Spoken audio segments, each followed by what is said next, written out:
बिस्मिल्लाहिर्रहमानिर्रहीम। जब ये किताब मुझे मुफ्ती खालिद अब्बासी साहब ने दी तो मैं इसे देखकर बहुत ज़्यादा पुरजोश नहीं था, लेकिन जब मैंने इसको पढ़ना शुरू किया तो मुझे पता चला कि 160 सफ़े की इस किताब में इल्म और हिकमत के बेशुमार मोती समो दिए गए हैं। इस किताब को जब आप पढ़ेंगे तो आपको ये पता चलेगा कि इसमें 5 अहम हिदायत दी गई हैं और 4 अहम असबाक हैं जो इस किताब से आपको हासिल होंगे। सबसे पहला अहम सबक जो इस किताब को पढ़ने से मुझे हासिल हुआ वो ये है कि अपनी सलाहियतों पर इंसान को नाज नहीं करना चाहिए।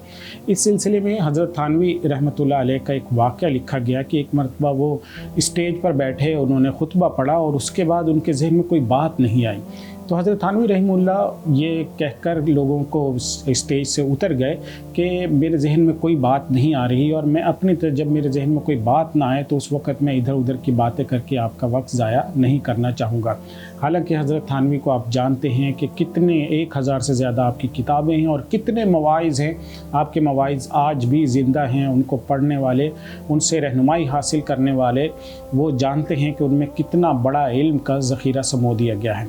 इसी तरह डॉक्टर अब्दुल हई आरफी रहमुल्लाह का वाक़या लिखा गया है कि एक मरतबा उन्होंने किसी दस्तावेज़ को पर तहरीर लिखी, उसके बाद जब दस्तखत करने लगे तो उन्हें अपने दस्तखत ही भूल गए और उन्होंने उसके बाद ये फरमाया कि इंसान की जो सारी सलाहियतें हैं अल्लाह की अता करदा हैं, इसलिए इंसान को अपनी किसी भी सलाहियत के ऊपर नाज नहीं करना चाहिए।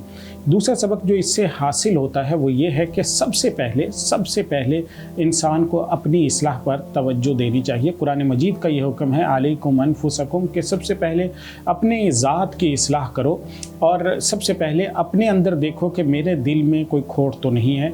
और हज़रत ज़ुन्नून मिस्री रहमुल्लाह के एक वाक़या लिखा गया कि एक मरतबा लोग उनके पास आए कि हम पर कहत तारी हो गया है, तो कहत से जान नहीं छूट रही, आप कोई दुआ करें। तो हज़रत ज़ुन्नून मिस्री रहमुल्लाह ने यह फरमाया कि ये जो अल्लाह की तरफ से अज़ाब आया है ये हमारे किसी गुनाह की वजह से, और मैं ये समझता हूँ कि इस बस्ती में सबसे ज़्यादा गुनाहगार शायद मैं ही हूँ, इसलिए मैं बस्ती से निकलता हूँ। शायद उसके बाद आप लोग दुआ करो तो अल्लाह ताला आपकी दुआ कबूल करेगा। यही सबक हज़रत हंज़ला रज़ी अल्लाह ताला अन्हु की उस हदीस से भी मिलता है जब वो हुजूर की खिदमत में हाज़िर हुए और उन्होंने आकर ये अर्ज़ किया कि नाफ़क़ हंज़ला के हंज़ला मुनाफिक हो गया है।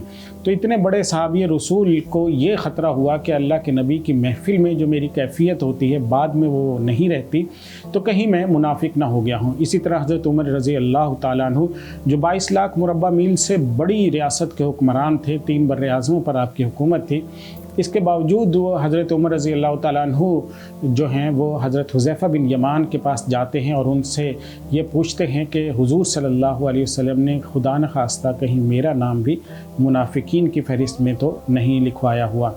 तो ये दूसरा सबक इस किताब से हासिल होता है। तीसरा सबक इस किताब से ये हासिल होता है कि ज़िंदगी में दोहरा मेयार हमें ख़त्म कर देना चाहिए।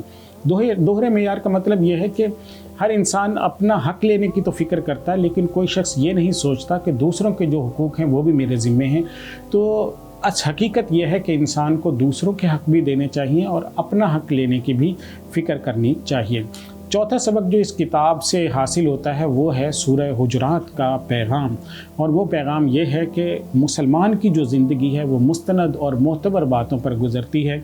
सुनी सुनाई बातें, कापी पेस्ट होने वाली, नकल दर नकल होने वाले फेसबुक सोशल मीडिया के मैसेजेस, या हमारे यहाँ जो सोशल मीडिया पे इस वक्त चीज़ें गर्दिश कर रही होती हैं, अफवाहें चल रही होती हैं, ये इस्लाम का तौर तरीका नहीं है। और मुसलमान जो है वो सुनी सुनाई बातें आगे नहीं नकल करता जब तक कि वो इनकी तहकीक न कर ले। अच्छा, इसमें 5 अहम हिदायत भी दी गई हैं। सबसे पहली हिदायत ये दी गई है कि जो मशाइख हैं हमारे वो ये लिखते हैं कि जब इंसान अल्लाह ताला का नाफरमान हो जाता है, अल्लाह से गाफिल हो जाता है, तो उसके दिल में मनफी सोचें आना शुरू हो जाती हैं। तो माशरे में जो बहुत ज़्यादा मनफी सोचें लोगों में फैली हुई हैं, सोशल मीडिया इससे भरा हुआ है, तो इसमें यह भी फ़िक्र करने की हमें बहरहाल ज़रूरत है कहीं ये मनफी सोचें हमारे गुनाहों का नतीजा तो नहीं है।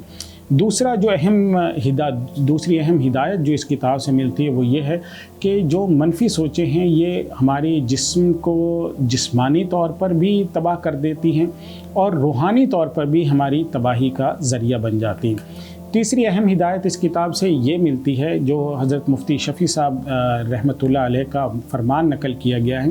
وہ یہ فرماتے ہیں کہ علم ایک ایسی چیز ہے جسے انسان حاصل کر لے تو اس پر عمل کیے بغیر چین سے نہ بیٹھے. تو علم اس کو کہتے ہیں کہ جس کو حاصل کرنے کے بعد انسان کا دل کرے کہ اس کے اوپر میں عمل کروں. اگر آپ کا علم آپ کو عمل پہ مجبور نہیں کر رہا تو اس کا مطلب یہ ہے کہ وہ علم نہیں ہے، وہ معلومات ہیں. چوتھی اہم ہدایت جو اس کتاب سے حاصل ہوتی ہے وہ یہ ہے کہ ان دنیا میں جو انسانوں کے جو رشتے ہیں مفادات سے خالی رشتے صرف دو ہیں. سب سے پہلے حضور صلی اللہ علیہ وسلم کا جو اپنی امت سے تعلق اور ناطہ اور رشتہ تھا وہ بغیر کسی مفاد کے تھا، اور دوسرا رشتہ وہ ہمارے والدین کا اپنی اولاد سے ہونے والا رشتہ ہے کہ والدین کا بھی اپنی اولاد سے کوئی مفاد وابستہ نہیں ہوتا، اور اس کے باوجود والدین ٹوٹ کر اپنی اولاد کو چاہتے ہیں. پانچویں اس کتاب سے جو اہم ہدایات میں سے اہم ہدایت ملتی ہے وہ یہ ہے کہ حضرت مولانا اشرف علی تھانوی رحمۃ اللہ علیہ فرماتے ہیں کہ اللہ کے حقوق میں کمی کرنے والے کا اگر مجھے پتہ چلتا ہے تو مجھے اس پہ غصہ آتا ہے، لیکن اگر کسی ایسے شخص کا مجھے علم ہوتا ہے جو لوگوں کو تنگ کرتا ہے، اللہ کی مخلوق پر زندگی اجیرن کر رکھی ہے اس نے، تو ایسے شخص سے مجھے نفرت ہو جاتی ہے. تو یہ 5 اہم ہدایات اور 4 اہم سبق اس کتاب سے حاصل ہوتے ہیں. آپ بھی اس کتاب کو حاصل کرنا چاہتے ہیں تو ادارہ عباسیہ سے کراچی سے آپ رابطہ کر سکتے ہیں. ان کا موبائل نمبر بھی آپ کے اسکرین کے اوپر نظر آ رہا ہوگا، 0333297550.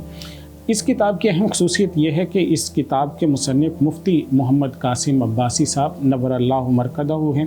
44 سال کی عمر میں ان کا انتقال ہوا. ہمارے بہت اہم، بہت نیک اور بہت صاحب علم ساتھی تھے. جامعہ عربیہ عباسیہ، جامع مسجد شہزادہ کراچی، گرو مندر، آپ اس ادارے کو جانتے ہیں، سوشل میڈیا پہ ان کی ایکٹیویٹیز آتی رہتی ہیں. ماشاءاللہ اس ادارے میں دورہ حدیث اور تخصص تک کی تعلیم دی جا رہی ہے، اور بڑی تعداد میں طلبہ اس ادارے سے فیض حاصل کر رہے ہیں.